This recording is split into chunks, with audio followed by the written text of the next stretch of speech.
नमस्कार प्यारे विद्यार्थियों। आज की हमारी कविता का विषय है आत्मत्राण, जो रविंद्रनाथ ठाकुर द्वारा लिखी गई है बंगला में, लेकिन जिसका हिंदी अनुवाद हजारी प्रसाद द्विवेदी जी ने किया है।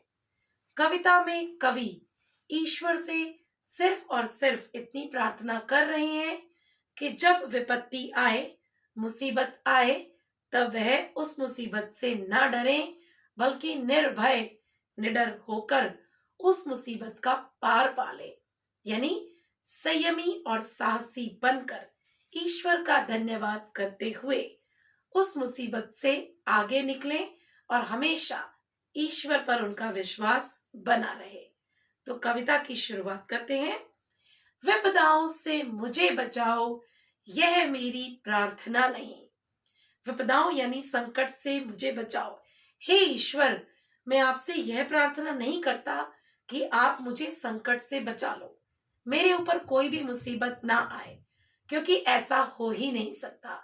जीवन है तो संकट मुसीबत तो आते जाते रहेंगे। तो फिर कवि ईश्वर से क्या प्रार्थना कर रहा है? कवि कहता है, केवल इतना हो करुणा में, हे करुणा के सागर ईश्वर, मुझ पर इतनी कृपा कीजिए कि विपदा में ना पाऊं भय, कि मुझ पर जब विपत्ति आए तब मैं उस मुसीबत के समय भयभीत ना हो जाऊं। दुख को मैं कर सकूं सदा जय, यानी कि मेरे ऊपर जो मुसीबत आई उस पर मैं जय मतलब विजय प्राप्त कर सकूं। कोई कहीं सहायक मिले ना मिले, सहायक मतलब मददगार, हेल्पर, तो अपना बल पौरुष ना हिले। बल पौरुष यानी अपनी खुद की हिम्मत। कई बार हम एक दूसरे को सहारा बना लेते हैं और अगर वो सहारा ना मिले तो हम पुरुषार्थ यानी मेहनत करना छोड़ देते हैं। यहाँ पर कवि कह रहा है कि अगर कोई मुझे मददगार मिले या ना मिले, पर हे ईश्वर, मुझे इतनी शक्ति देना कि मैं पुरुषार्थ करना कभी ना छोड़ूं।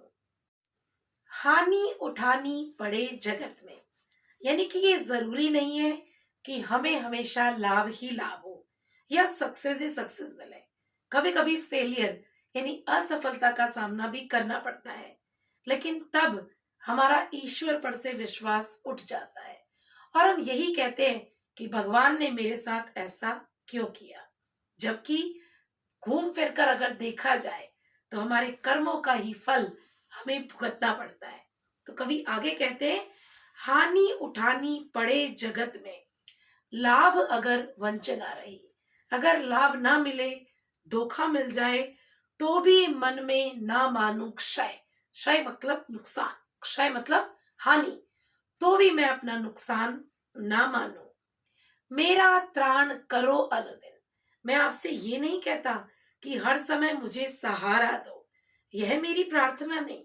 हे ईश्वर, आपसे बस मांगता हूं तो सिर्फ इतना कि अपनी कृपा बनाए रखिए, मेरे अंदर संयम और साहस का एक गुण हमेशा बना रहे। मैं आपसे ऐसी प्रार्थना कर रहा हूं। आगे कविता की पंक्तियां देखेंगे। बस इतना होवे करुणामय, तरने की हो शक्ति अनामय। मैं मुसीबत में फंस ना जाऊं, हार ना मानूं, पीछे ना हट जाऊं, उस मुसीबत को अनामय बिना रुके पार कर लूं। मेरा साहस ना हिले, मैं डर ना जाऊं।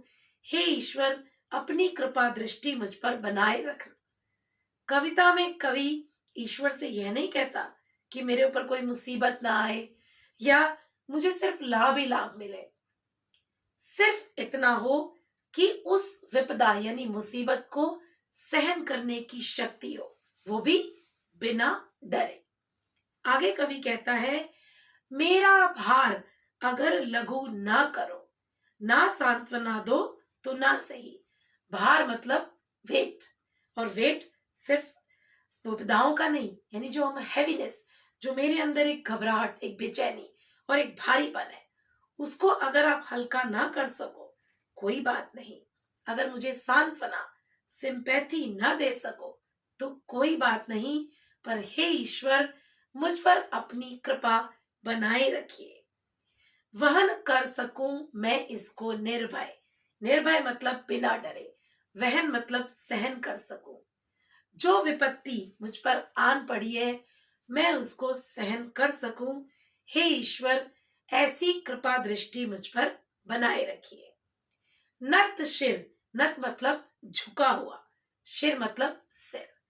हे ईश्वर, नत शिर कर सकूं सुख के दिन में, तब मुख पहचानूं छिन छिन में। नत शिर, नत शिर मतलब सर झुकाकर मैं आपका शुक्राना करूं। सुख के दिनों में हम ईश्वर को भूल जाते हैं और उस समय सिर झुकाना तो क्या, हम लोग ईश्वर के आगे हाथ जोड़ना भी भूल जाते हैं क्योंकि सुख में मस्त हो जाते हैं। तो कवि यहाँ कह रहा है कि जब मुझे सुख मिले तो मैं सिर झुकाकर हे ईश्वर आपका धन्यवाद करूं। और देखिए दुख के दिनों में क्या कह रहे हैं, तब मुख पहचानूं छिन छिन में। छिन छिन मतलब हर एक व्यक्ति में, तब मुख मतलब आपका चेहरा, आपका अस्तित्व, कि हर व्यक्ति में ईश्वर है। हे ईश्वर, मुझे ऐसी शक्ति देना कि मैं आपकी असली आराधना कर सकूं, आडंबर वाली नहीं।